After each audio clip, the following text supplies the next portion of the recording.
कलयुग ने साफ स्पष्ट बता दिया कि महाराज कि मेरे इस युग में जो मदद करेगा उसको ही लोग दुश्मन बनाएंगे।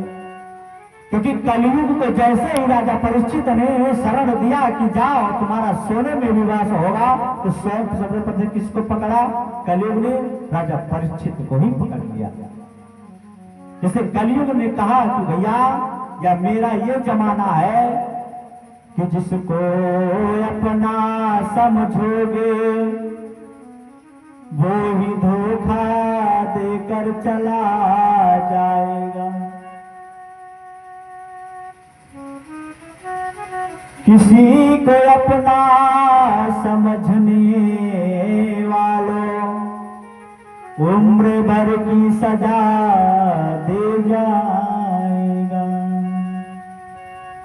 इस कलयुग में यही हो रहा। कलयुग ने यह ज्ञान भी दे दिया कि महाराज कि मेरे राज्य में तो जिसको तनिक भी शरण दिया ना, तो महाराज जो शरण देने वाला है उसके ऊपर कब छुरी चले इस बात की कोई गारंटी नहीं है।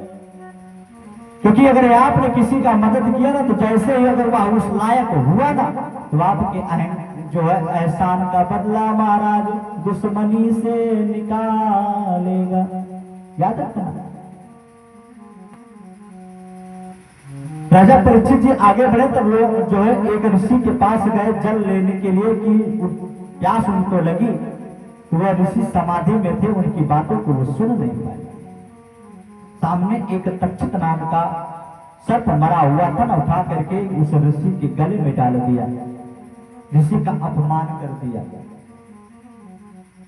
और जब ऋषि का अपमान किया ना, तो महाराज उनका एक पुत्र जिनका नाम है श्रृंगी जी, श्रृंगी जी महाराज को जब ये पता चली तो तक्षक नाग को अपने पिता के गले से उतार करके फेंक दिया और जा करके गंगा जी की नदी में स्नान किया और तुरंत श्राप दे दिया कि जिस किसी ने भी या दुस्साहस मेरे पिता का अपमान किया है ना,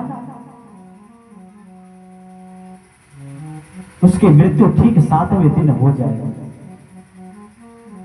अब श्रृंगी ऋषि ने 7 दिन ही क्यों कहा, इसके पीछे भी कारण है हमारा।